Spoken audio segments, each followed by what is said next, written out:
Hey there, folks. Welcome to Spectrum Pulse. We talk about music, movies, art, and culture, and it's Billboard Breakdown.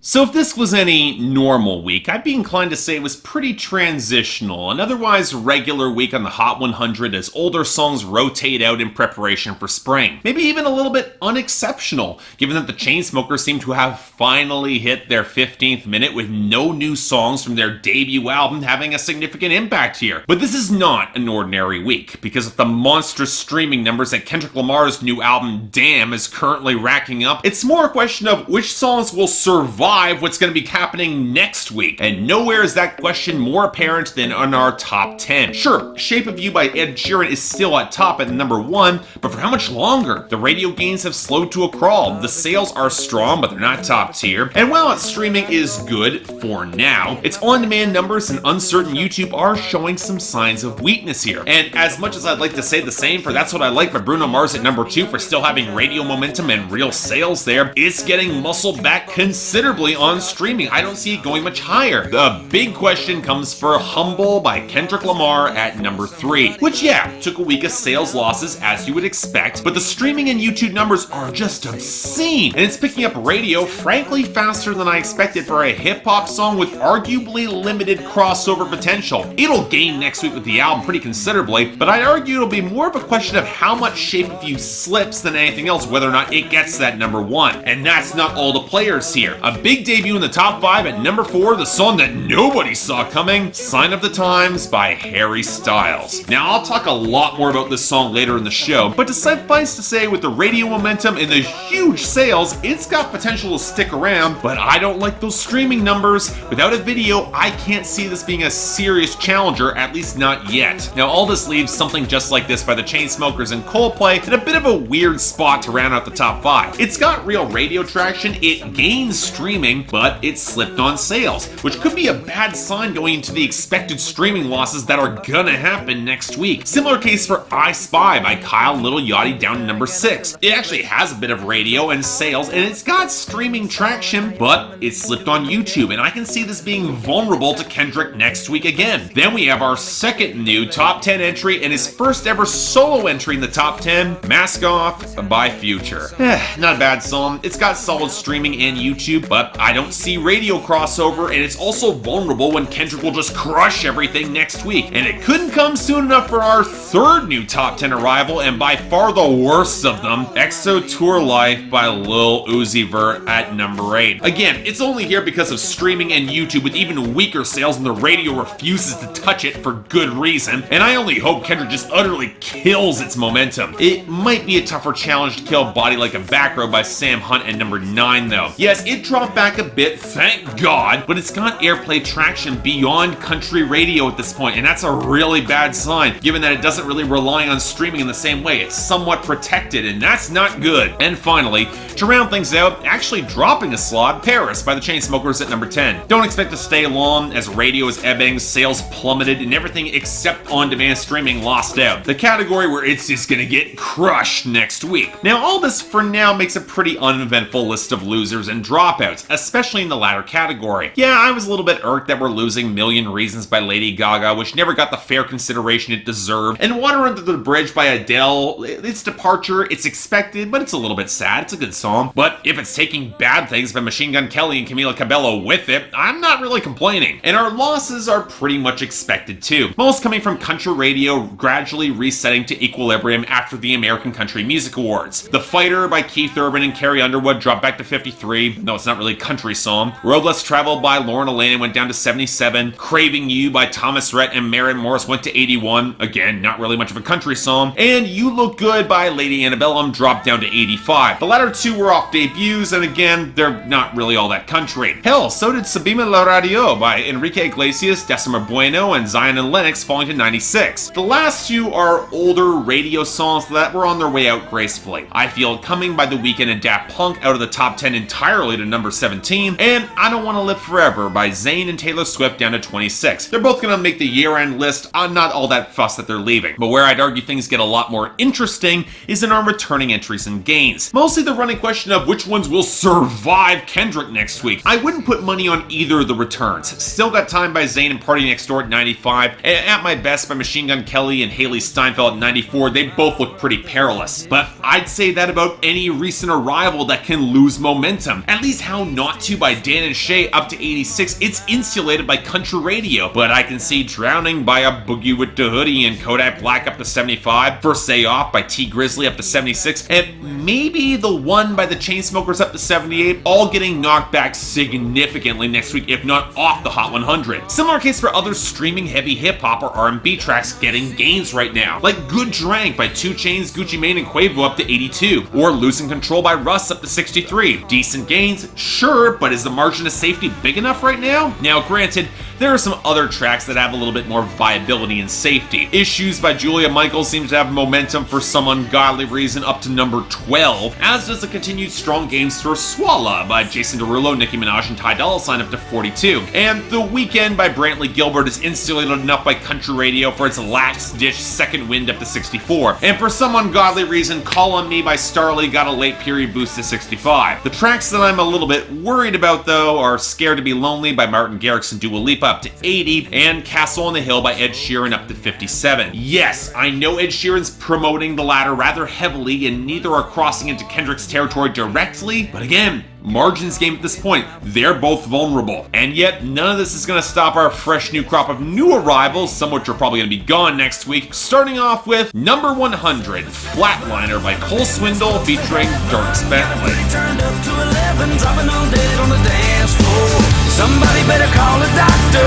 She's a little hard stopper. I'm talking breaker, one-nighter. She's a flatliner. Oh, she's a flatliner. Tell 'em about it, Dierks. I'm really starting to get frustrated with Cole Swindell right now. He releases the title track of his sophomore album and gets the acclaim it justifiably deserves. Then he follows it with Middle of a Memory. Not a great song, but a decent follow-up single. And yet, instead of following the obvious path towards a more popular neo-traditional sound that's dominant right now with No Can Left Behind, he grabs the Dierks Bentley credited and by far worst song of the album, Flatliner. And I get it, Dierks Bentley's big right now, but as I said when I reviewed the album, why the hell would you want to be shown up on your own song by an artist with more natural charisma who is clearly just here for the paycheck? I get that bro country is the most comfortable lane for Cole Swindell, but with the fragmented staccato guitar and cymbal line that has nowhere near the groove that it needs and added synthetic touches to boot, it just feels clumsy, especially in the doofy hookups in the writing, and yet it's trying to be slick and it's failing really badly. Might want to let this one lie cold, Cole Swindell. It took a while for this to cross over, and you know, that's for good reason. Number 99, If I Told You by Darius Rucker. Things I've done, I blamed on me. Yeah, but I was old enough to know. I know if I told you the mess that I can be when there's no one there to see. Could you look the other way? Could you love me anyway?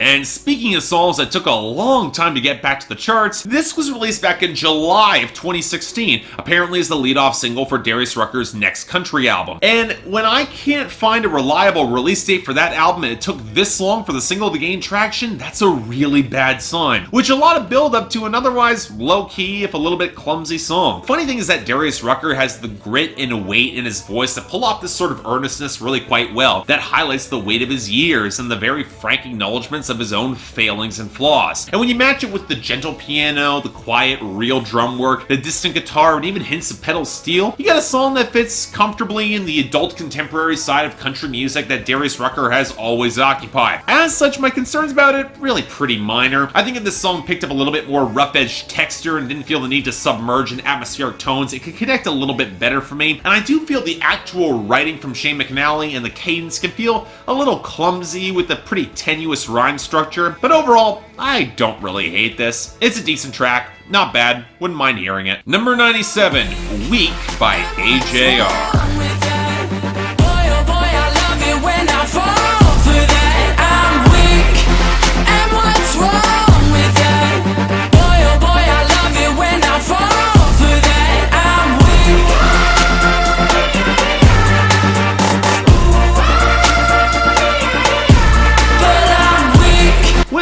following in the wake of Human by Rag & Bone Man, it looks like we got another song that's been on the UK charts for months now and has finally crossed over to the US. Now, for those of you who don't know, AJR is a New York-based indie pop group that have gotten a lot of traction opening up for some pretty big mainstream acts, from Demi Lovato and Fifth Harmony to Train and American Authors. Hell, even by that pedigree, I thought I could imagine what their sound was like even before hearing it, and I wasn't really disappointed. From the hints of trap percussion against gentle pianos, electronic warbles, pitch shifting, shrill millennial whoops cribbed from Passion Pit, and lyrics about admitting one's own weaknesses, it almost seems like it was focus grouped into existence for advertising jingles to appeal to millennials. And if you remember their last slice of dubstep touch pop I'm Ready that showed up on the 2013 charts, that really shouldn't surprise you all that much. This, well, the swell of strings on the final hook and that key change reflect a little bit more unique personality, but these lyrics, look, I have nothing against admitting human frailties and weakness in art, that helps humanize a lot of your work, but it seems like more than a few artists these days miss the follow-through that comes with overcoming one's frailties and not just using honesty as a cheap excuse for easy sympathy from the audience. As for this,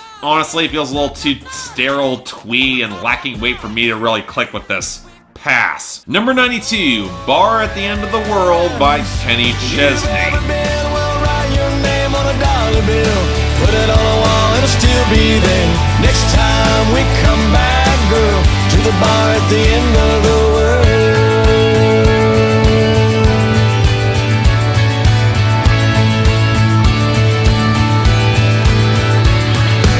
There's a lot of people who give Kenny Chesney a pass because more often than not he makes lightweight beach fodder. I'm not one of those people, and thus my pretty negative review of his last album, Cosmic Hallelujah, got a bit of a backlash from his fans. But come on, when he's releasing tracks like this as his singles, what the hell am I supposed to do? The flattened acoustic guitar and electric guitar that tries to pick up some muscle but has no significant low end against hints of distant clanks that don't build to anything close to a real pirate rollick to match buccaneering lyrics that long ago even stopped making sense. Hell, even Kenny Chesney sounds tuned out here. And let's be blunt on what this song really is. It's a hookup at a seaside bar that tries to reference pirate tropes that have no connective tissue to them. Why reference the bar at the end of the world or Dead Men Tell No Tales if you're not gonna do anything with it? Yes, I get that the parrot heads that have somehow excused Kenny Chesney for ripping off Jimmy Buffett for over a decade now will give this a pass, but no, I won't. This is lousy, utterly derivative, and believe it or not, I remember when Kenny Chesney was capable of a lot better than this. Next, number 89, Cake by Flo Rida and 99%.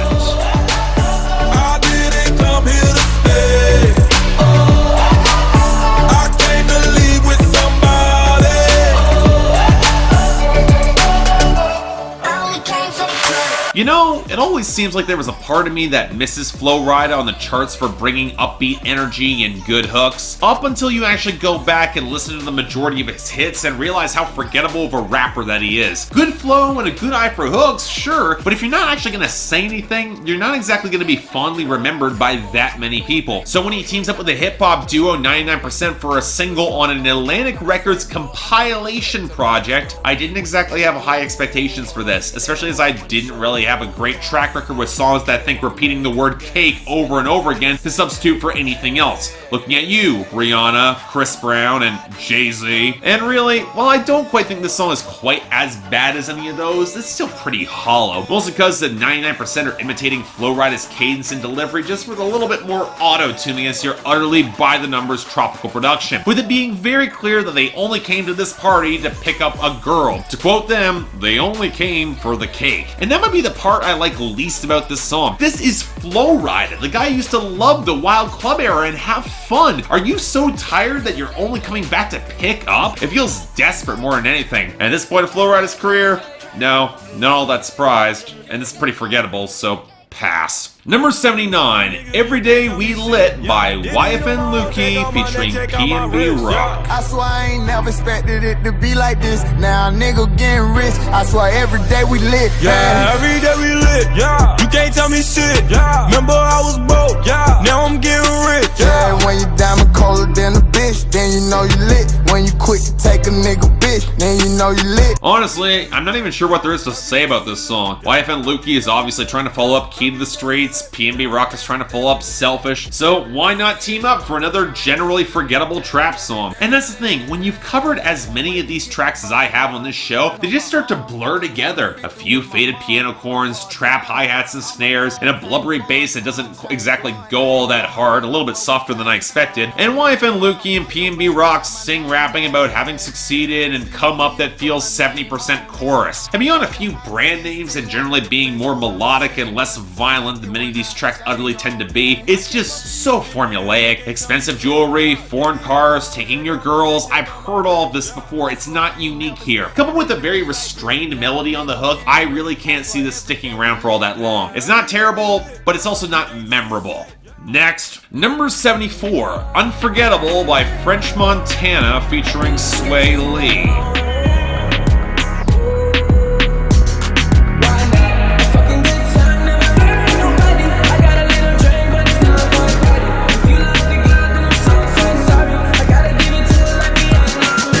So, apparently French Montana got himself caught up in an asinine public relations mess a week or so back that just happened to be around the time he was dropping a new single. The music media really needs to be a lot better at wising up to this, but I think it's avoiding the larger question. Who the hell still cares about French Montana's music in 2017? It's not like he adds anything all that interesting or special to any of his featuring credits or his albums. So why would I care about a solo joint where he got Swae Lee, that's the more melodic annoying voice from Ray Shrimmer, and you all know my opinions on them at this point. That'll probably be linked to a new mixtape that'll be off the 2 utterly interchangeable releases that he drops every year. Well, could it be that this song actually might succeed in spite of itself? I think a big part of this is the choice to drown out Swae Lee in auto-tune to the point where he almost kind of sounds like The Weeknd if you squint at it, and then let his hook dominate the song against darker pianos and a sparse tapping scratch of beat that actually picks up a little bit of groove against the synths. Granted, the content isn't all that special. It's ultimately a song where Swae Lee and French Montana get drunk and help this girl cheat, and Swae Lee actually apologizes, but the production and the mood seems to add a lurking air of danger and the opulence that feels more desperate than anything else. The sort of hookup that seems to imply something oddly sinister down the road. Shame the writing can't amp up the intensity to match a lot of the production, but you know what, still, there's something in this groove that I really like. It's not bad at all. For once, if the controversy was designed to drive up hype for the track, at least it's a decent song this time around. I'll give French Montana that at least. Number 50, Now or Never by Halsey. Down forever. Hey. Said you know I wanna keep you around forever. Hey. I want you to love me now or never. I can't be the only one who feels like Halsey has completely squandered the momentum that she had from Closer, right? The Chainsmokers followed up a top 10 hit after hit, but Halsey, outside of a pretty mediocre song associated with 50 Shades Darker, this is apparently the long-awaited lead-off single for her sophomore album, along with a video that she reportedly directed herself, inspired by Baz Luhrmann's painfully dated and frustrating adaptation of Romeo plus Juliet. And seriously, this is it? Look, I've never been all that impressed with Halsey as a singer or as an artist, but this song is such a blatant Tove Lo riff with sloppy pitch-shifted vocal layering, no real melody beyond blocky bass and trap hi-hats, and a completely desaturated vocal performance and production style. Hell, even the content falls into that vein, with Halsey trying to sound sexy as she wants this guy to make up his mind and screw her already. And you know, I'm gonna side with the guy here and not getting involved. This isn't sexy or bringing any sort of real intensity or groove, it's just monotonous. And while Halsey has said a lot more significance within the story of this album that the song will have, yeah, somehow I kind of doubt it. And finally, number 4, Sign of the Times by Harry Styles. We gotta get away from here. We gotta get away from here.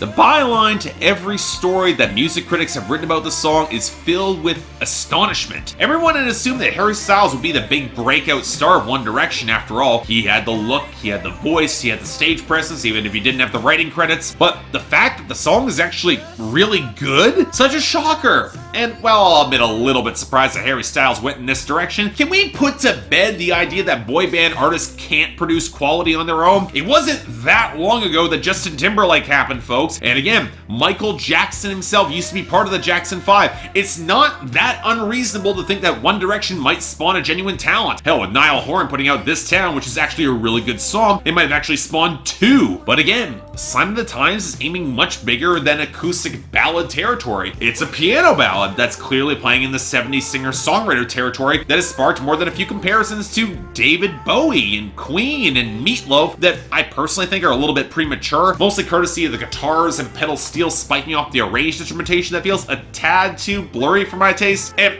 look, this is not Heroes or Somebody to Love or even Heaven Can Wait, but this is a sound that I really like and one that Harry Styles is surprisingly capable of pulling it off. He handles a harsher confrontation with melancholy pretty well, his falsetto is potent, and his belting at the end of the song, it's excellent, especially in anchoring the resolute knowledge of that coming end, whatever it might be. And yet again, I'm not quite sure I could put this song in the same category as those 70s classics, or even a modern Father John Misty track from that last album. It takes a little bit too long to get going, it feels like it's missing a guitar solo or change up to really drive it home for me, and the lyrics maybe could have used a little bit more meat and description to really just knock it out of the park. But you know what? Again, this is the sort of power ballad that so rarely crosses over to the mainstream radio these days that it's easily getting Best of the Week. I'm nitpicking because I'm a fan of this particular style, not because the song isn't great. And yet, honorable mention? Yeah, Unforgettable by French Montana and Swae Lee. Believe me, I'm as shocked as you are. And both this work this week are going to country songs that utterly piss me off. Bar at the End of the World by Kenny Chesney just snags that worst one, with Flatliner by Cole Swindell and Dierks Bentley taking dishonorable mention. It's like you're trying to compromise your longevity here, Cole Swindell. Whatever. Next week is going to have a lot of Kendrick, and that's obviously going to be an absolute bloodbath, and honestly the best way possible. But until then, I'm Mark, you're watching Billboard Breakdown on Spectrum Pulse, and I'll see you next time.